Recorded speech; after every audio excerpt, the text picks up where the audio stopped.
সৃষ্টি করেছিলেন নর এবং নারী।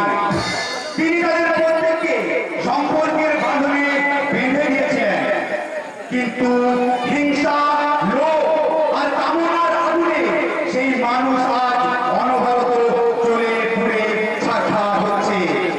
অর্থের লালসায় মানুষ আজ বহুরূপীর সাজে সেজে ঘুরে বেড়াচ্ছে গ্রাম থেকে শহরে। স্বপ্নের সোনার সংসার আজ শ্মশানে পরিণত হচ্ছে শয়তানের ঘৃণিত চক্রান্তে। তাই কালের মধ্যে ভীষণ গর্জন শুনি, ওরে মানুষ রূপী পশু, ঠেকরে দাঁড়িয়ে তোর লোভে আর হিংসায় শস্য শ্যামলা ভরি করিয়া বন্ধা। তোর কামনার ছলে ঘরের লক্ষ্মী ঘর ছেড়েছে আজ পথে দাঁড়িয়ে বলছে আমি রাতের রজনীগন্ধা।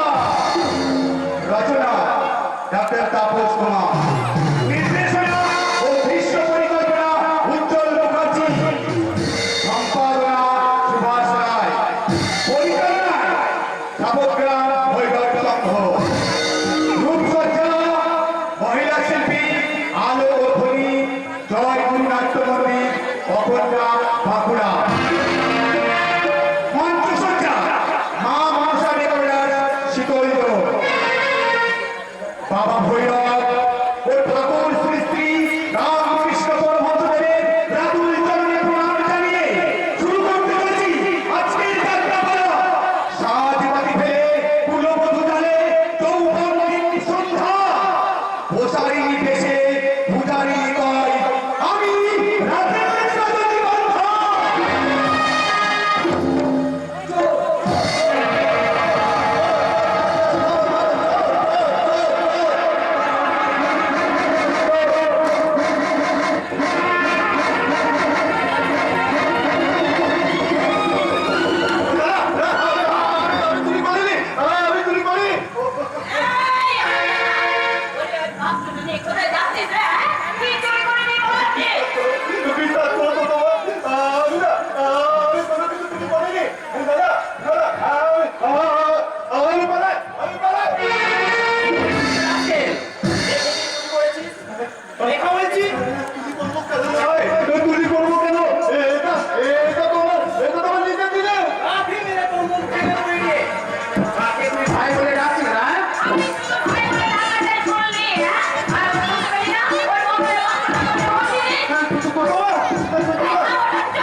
কি বললি শুনি? নিজের গর্ভধারিণী মাটি তুই নিজের মুখে শোভন বললি? আমি নিজেই বলে ওনার নজর নাকি শকুনের চেয়েও ব্যাপার না হলেও মা আমাদের কোনো না কোনো নিশাচর তো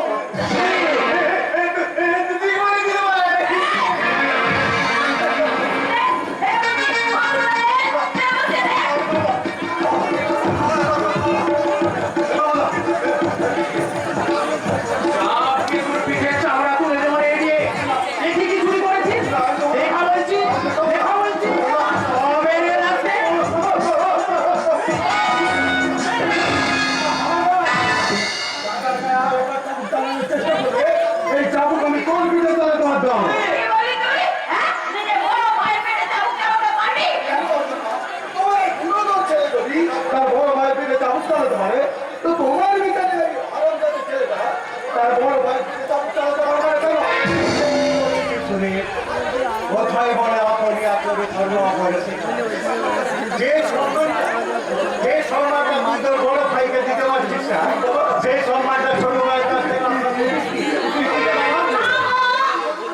বাবা এগুলো তুমি বলতে পারলে আমি সম্মান জানাবো ওই উল্লুকটাকে।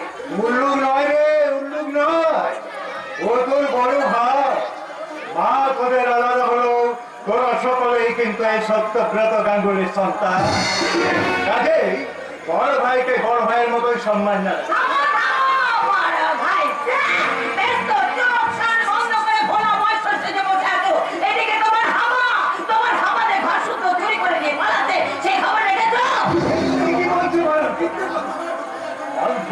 সূর্যতে যার জন্ম সেই প্রভাত আমার ঘুরি করে বেড়াচ্ছে।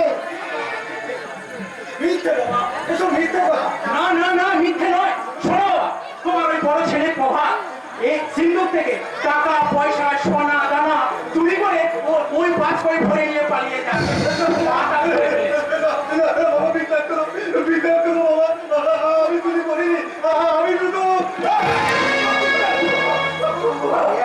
মার তো শিক্ষা হয় না, তোর জন্য ওদের কাছ থেকে আজ এই কথাগুলো আমাকে শুনতে হলো।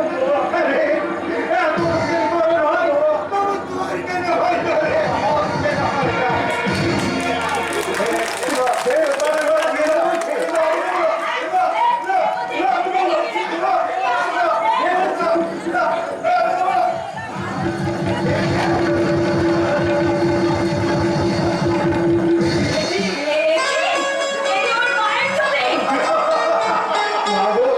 মাগো, তোমার এই লোকে যে হাওয়া বাবা, তার মতন বুদ্ধিমান মতো এই পৃথিবীতে একটিও নেই। কোন জিনিসের মূল্য যে কতখানি ও ঠিক বুঝেছে। তাই তো তোমাদের সিন্ধুকে টাকা টাকা পয়সা সোনা দানা এসব স্পর্শ না করে ওই মায়ের ছবিটা চুরি করেছে বাবা। ভালো হয়ে আছে। চোর যখন বাবার সময় হাতে নাতে ধরা পড়েছে, তখন তুমি ওকে এমন শাস্তি দাও যা দেখে এই জগতেরই কোনো সন্তান যেন ভুল করো।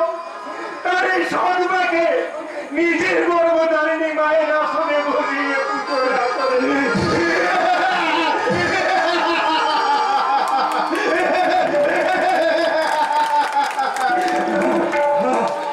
মা, মা মানে মায়া, মা মানে তুলনা।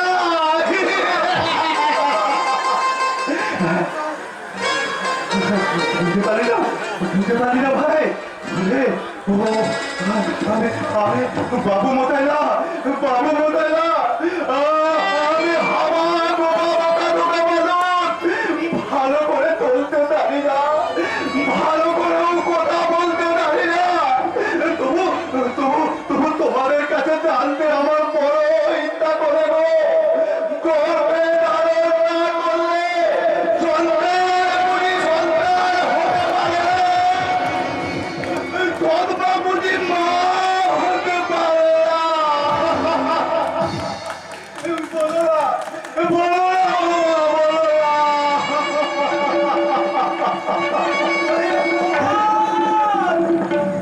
তোর এই প্রশ্নের উত্তর দেবার মতো মানুষের সংসারে নেই বাবা। বাবা তুমি? হ্যাঁ আমি।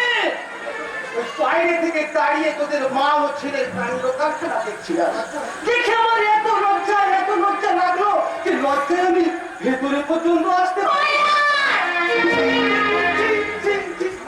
সামান্য একটা ব্যাপার নিয়ে আজকে যে কেলেঙ্কারি কাণ্ডটা তুই করলি, এরপর থেকে তুই বললে ভাবতো আমার ঘৃণা হচ্ছে।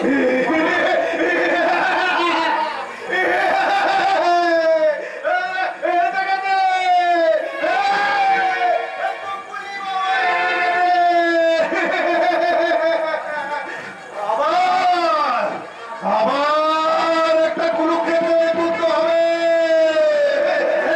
বুঝতে পারলি না ভাই?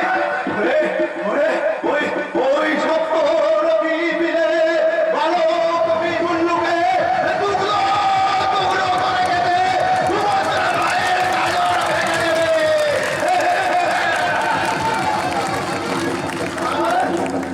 আরে অন্ধ বিতরাস্ত বোমা হয়ে শুধু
বলছো মহিলা? কাকে তুমি কি বলছো? ওর মধ্যে যদি মাতৃ মাত্র থাকতো, তাহলে কি আজ আমার সংসারে এমন হাহাকার সৃষ্টি হতো ভাই?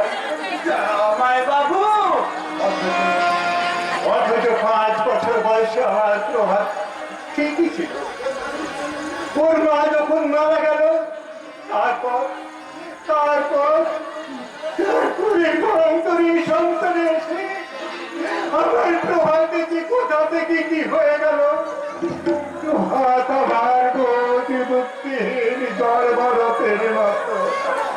আপনি আপনি ওর জন্য একদম চিন্তা করবেন না জামাই বাবু, আমি আবার নতুন করে তোমাদের ট্রিটমেন্ট করবো। কি বলেছো?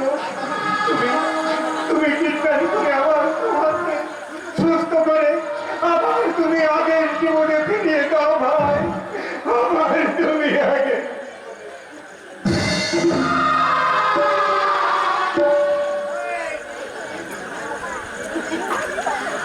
দেবো জামাই বাবু, নিশ্চয় ফিরিয়ে দেবো।